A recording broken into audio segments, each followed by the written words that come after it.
सियावर रामचंद्र की सियावर रामचंद्र की जय सिया राम। उत्तर प्रदेश की राज्यपाल आनंदीबेन पटेल,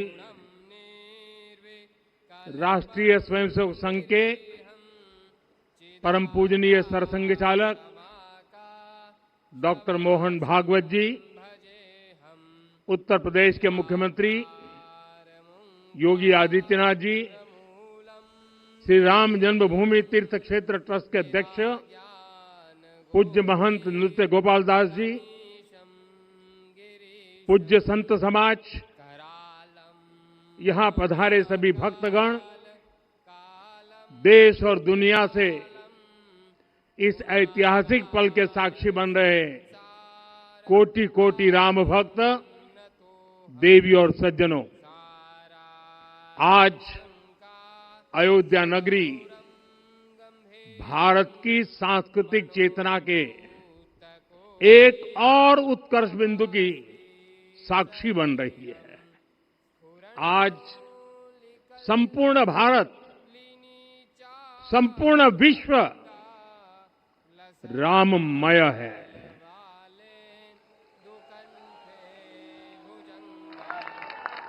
हर राम भक्त के हृदय में अद्वितीय संतोष है, असीम कृतज्ञता है, अपार अलौकिक आनंद है। सदियों के घाव भर रहे हैं, सदियों की वेदना आज विराम पा रही है, सदियों का संकल्प आज सिद्धि को प्राप्त हो रहा है। आज उस यज्ञ की पूर्णाहुति है जिसकी अग्नि 500 वर्ष तक प्रज्वलित रही, जो यज्ञ एक पल भी आस्था से डिगा नहीं, एक पल भी विश्वास से टूटा नहीं। आज भगवान श्री राम के गर्भगृह की अनंत ऊर्जा, श्री राम परिवार का दिव्य प्रताप इस धर्म ध्वजा के रूप में इस दिव्यतम भव्यतम मंदिर में प्रतिष्ठापित हुआ है।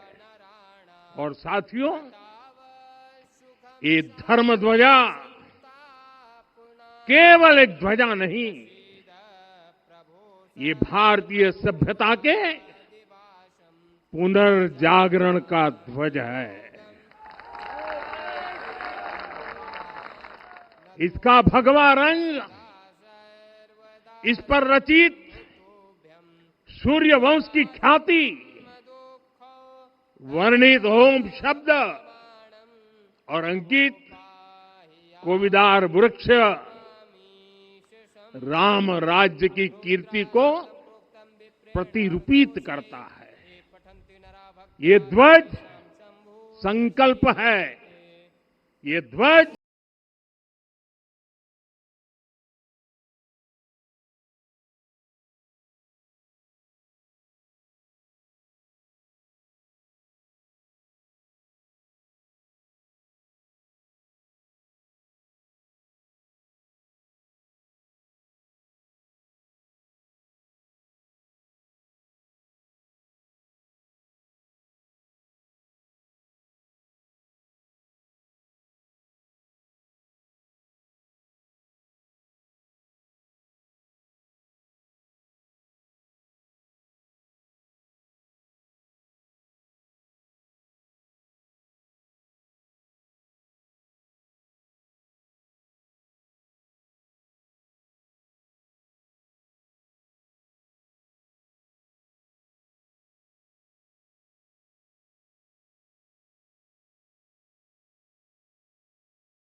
यानी हम ऐसा समाज बनाएं जहां गरीबी न हो, कोई दुखी या लाचार न हो। अब अपनी आंखें खोलोगी या फिर से हमारे मुझे ग्रंथों खोलनी में पड़ेंगी? कहा गया है, आरोपितम भजम दृष्ट्वा।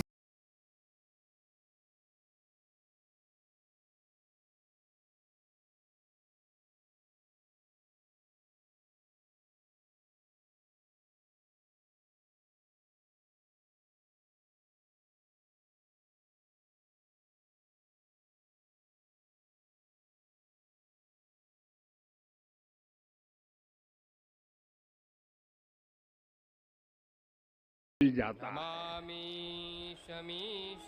साथियों, ये धर्म ध्वज भी इस मंदिर के ध्येय का प्रतीक है। ये ध्वज दूर से ही राम लला की जन्मभूमि के दर्शन कराएगा और युगों युगों तक प्रभु श्री राम के आदेशों और प्रेरणाओं को मानव मात्र तक पहुंचाएगा। साथियों, मैं संपूर्ण विश्व के करोड़ों राम भक्तों को इस अविस्मरणीय क्षण की, इस अद्वितीय अवसर की हार्दिक शुभकामनाएं देता हूं। मैं आज उन सभी भक्तों को भी प्रणाम करता हूं, हर उस दानवीर का भी आभार व्यक्त करता हूं जिसने राम मंदिर निर्माण के लिए अपना सहयोग दिया। मैं राम मंदिर के निर्माण से जुड़े हर श्रमवीर, हर कारीगर, हर योजनाकार, हर वास्तुकार, सभी का अभिनंदन करता हूं। साथियों, अयोध्या वह भूमि है जहां आदर्श आचरण में बदलते हैं। यही वह नगरी है जहां श्री राम ने अपना जीवन पथ शुरू किया था। इसी अयोध्या ने संसार को बताया कि एक व्यक्ति कैसे समाज की शक्ति से, उसके संस्कारों से पुरुषोत्तम बनता है। जब श्री राम अयोध्या से वनवास को गए तो वे युवराज राम थे, लेकिन जब लौटे तो मर्यादा पुरुषोत्तम बनकर के आए और उनके मर्यादा पुरुषोत्तम बनने में महर्षि वशिष्ठ का ज्ञान, महर्षि विश्वामित्र की दीक्षा, महर्षि अगस्त्य का मार्गदर्शन, निषाद राज की मित्रता, मां शबरी की ममता, भक्त हनुमान का समर्पण, इन सब की अनगिनत ऐसे लोगों की महत्वपूर्ण भूमिका रही है। साथियों, विकसित भारत बनाने के लिए भी समाज की इसी सामूहिक शक्ति की आवश्यकता है। मुझे बहुत खुशी है कि राम मंदिर का दिव्य प्रांगण भारत के सामूहिक सामर्थ्य की भी चेतना स्थली बन रहा है। यहां सप्त मंदिर बने हैं। यहां माता शबरी का मंदिर बना है, जो जनजातीय समाज के प्रेम भाव और आतिथ्य परंपरा की प्रतिमूर्ति है। यहां निषादराज का मंदिर बना है। ये उस मित्रता का साक्षी है जो साधन नहीं, साध्य को, उसकी भावना को पूजती है। यहां एक ही स्थान पर माता अहिल्या है, महर्षि वाल्मीकि है, महर्षि वशिष्ठ है, महर्षि विश्वामित्र है, महर्षि अगस्त्य है और संत तुलसीदास है। राम लला के साथ साथ इन सभी ऋषियों के दर्शन भी यहीं पर होते हैं। यहाँ जटायु जी और गिलहरी की मूर्तियां भी है, जो बड़े संकल्पों की सिद्धि के लिए हर छोटे से छोटे प्रयास के महत्व को दिखाती है। मैं आज हर देशवासी से कहूंगा कि वो जब भी राम मंदिर आए तो सप्तम मंदिर के दर्शन भी अवश्य करें। ये मंदिर हमारी आस्था के साथ साथ मित्रता, कर्तव्य और सामाजिक सद्भाव के मूल्यों को भी शक्ति देते हैं।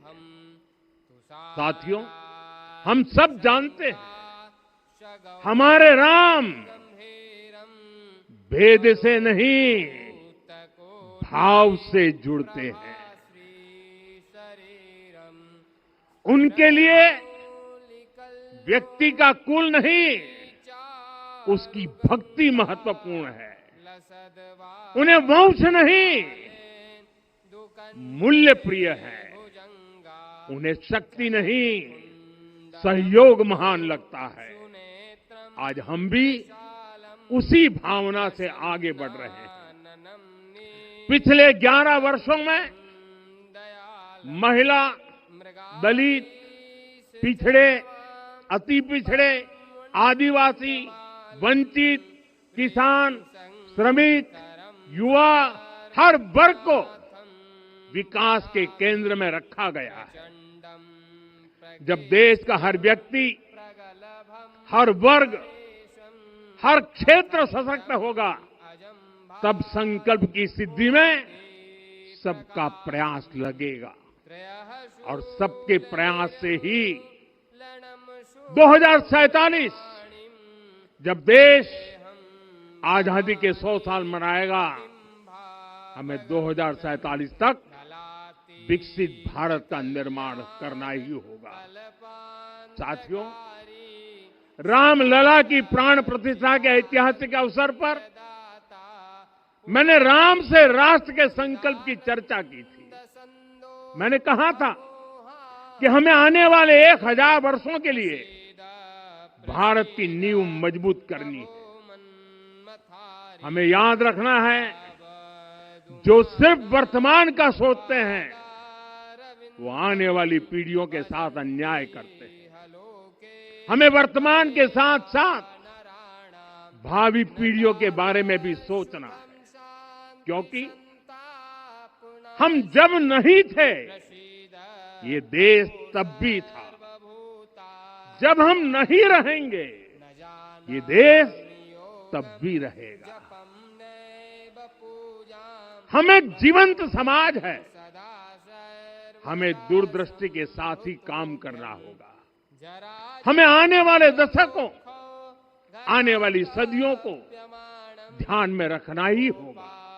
और साथियों, इसके लिए भी हमें प्रभु राम से सीखना होगा। हमें उनके व्यक्तित्व को समझना होगा। हमें उनके व्यवहार को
राम को जगाना होगा।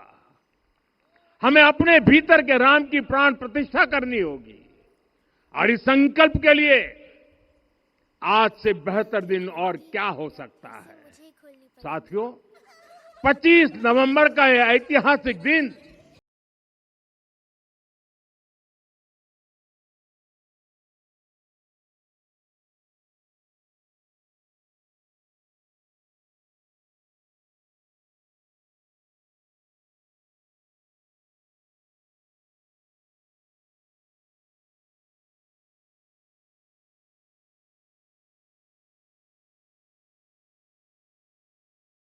इतिहास के पन्नों में दब जाता है।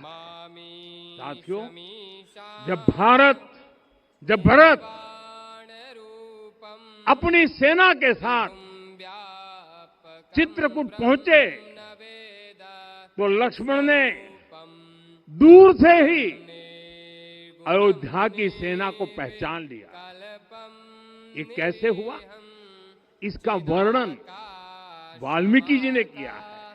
और वाल्मीकि जी ने क्या वर्णन किया है? उन्होंने कहा है, विराजित उद्गत स्कंधम कोविदार ध्वजः रथे। लक्ष्मण कहते हैं, राम, सामने जो तेजस्वी प्रकाश में विशाल वृक्ष जैसा ध्वज दिखाई दे रहा है, वही अयोध्या की सेना का ध्वज है। उस पर कोविदार का शुभ चिन्ह अंकित है। साथियों, आज जब राम मंदिर के प्रांगण में कोविदार फिर से प्रतिष्ठित हो रहा है, यह केवल एक वृक्ष की वापसी नहीं है, यह हमारी स्मृति की वापसी है, हमारी अस्मिता का पुनर्जागरण है, हमारी स्वाभिमानी सभ्यता का पुनः उद्घोष है। कोविदार वृक्ष हमें याद दिलाता है कि जब हम अपनी पहचान भूलते हैं तो हम स्वयं को खो देते हैं, और जब पहचान लौटती है तो राष्ट्र का आत्मविश्वास भी लौट आता है। और इसलिए मैं कहता हूं, देश को आगे बढ़ना है तो अपनी विरासत पर गर्व करना होगा। साथियों, अपनी विरासत पर गर्व के साथ साथ एक और बात भी महत्वपूर्ण है, और वो है गुलामी की मानसिकता से पूरी तरह मुक्ति। आज से 190 साल पहले 190 साल पहले साल 1835 में 1835 में मैकाले नाम के एक अंग्रेज ने भारत को अपनी जड़ों से उखाड़ने के बीज बोए थे। मैकाले ने भारत में मानसिक गुलामी की नींव रखी थी। 10 साल बाद यानी 2035 में उस अपवित्र घटना को 200 वर्ष पूरे हो रहे हैं। कुछ दिन पहले मैंने एक कार्यक्रम में आग्रह किया था कि हमें आने वाले 10 वर्षों तक उस 10 वर्षों का लक्ष्य लेकर चलना है कि भारत को गुलामी की मानसिकता से मुक्त करके रहेंगे। साथियों, सबसे बड़ा दुर्भाग्य यह है कि मैकाले ने जो कुछ सोचा था उसका प्रभाव कहीं व्यापक हुआ। हमें आजादी मिली, लेकिन हीन भावना से मुक्ति नहीं मिली। हमारे यहां एक विकार आ गया कि विदेश की हर चीज, हर व्यवस्था अच्छी है और जो हमारी अपनी चीजें हैं उनमें खोट ही खोट है। साथियों, गुलामी की यही मानसिकता है जिसने लगातार यह स्थापित किया, हमने विदेशों से लोग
कि भारत अब अपनी शक्ति अपने प्रतीकों से परिभाषित करेगा, न कि किसी और की विरासत से। और साथियों, यही परिवर्तन आज अयोध्या में भी दिख रहा है। साथियों, ये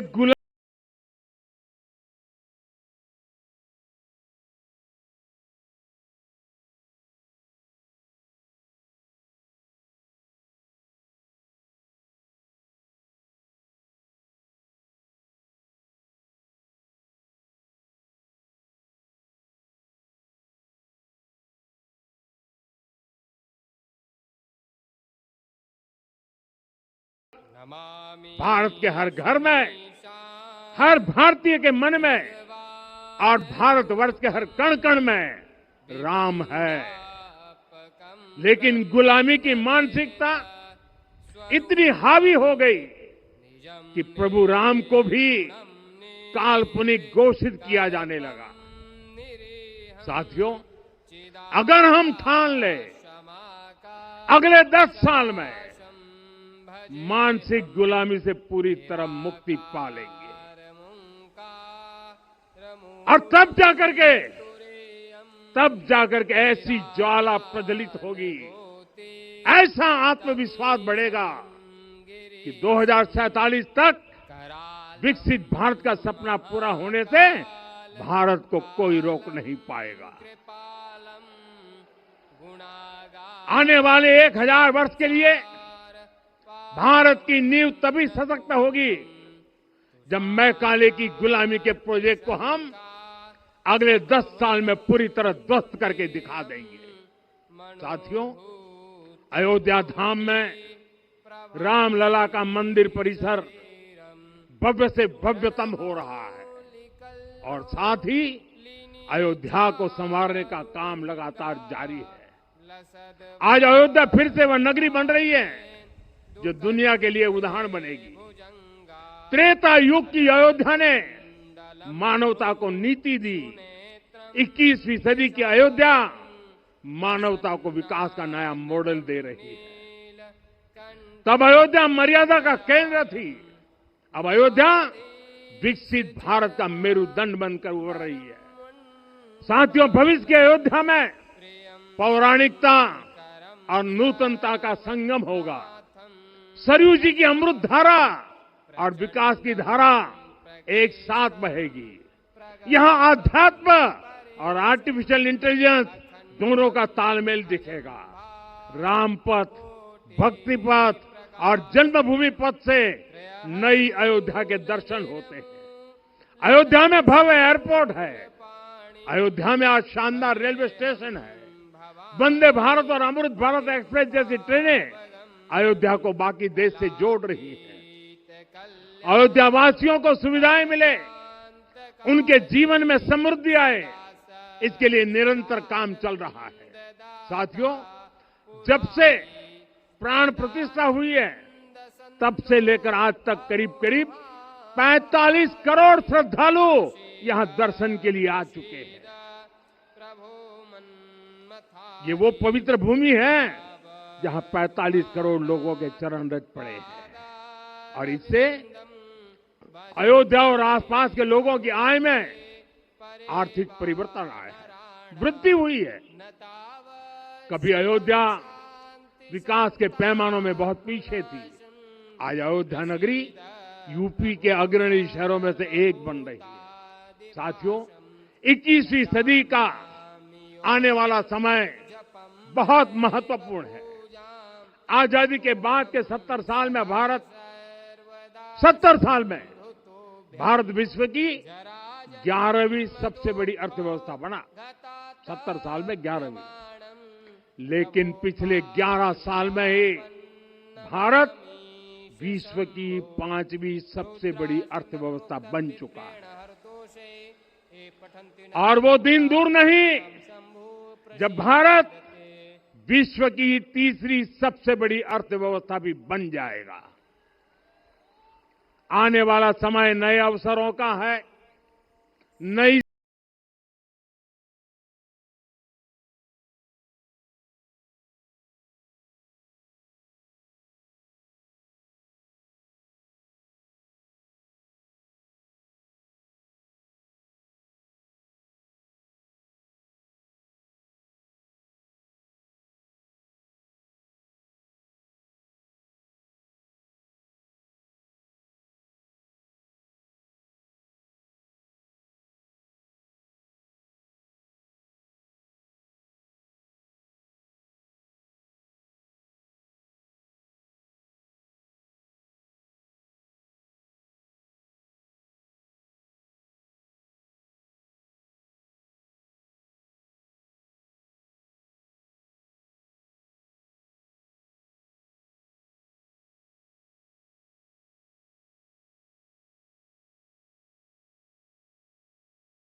सत्य और सर्वोच्च आचरण हो, यानी नीति, नियत और नैतिकता से समझौता कभी न हो। ऐसा रथ जिसके घोड़े बल, विवेक, संयम और परोपकार हो, यानी शक्ति भी हो, बुद्धि भी हो, अनुशासन भी हो और दूसरों के हित का भाव भी हो। ऐसा रथ जिसकी लगाम क्षमा, करुणा और संभाव हो, यानी जहां सफलता का अहंकार नहीं और असफलता में भी दूसरों के प्रति सम्मान बना रहे। और इसलिए मैं आदरपूर्वक कहता हूं, ये पल कंधे से कंधा मिलाने का है, ये पल गति बढ़ाने का है। हमें वो भारत बनाना है जो राम राज्य से प्रेरित हो, और ये तभी संभव है जब स्वयं हित से पहले देश हित होगा, जब राष्ट्र हित सर्वोपरि रहेगा। एक बार फिर आप सभी को बहुत बहुत शुभकामनाएं देता हूं। जय सिया राम, जय सिया राम, जय सिया राम।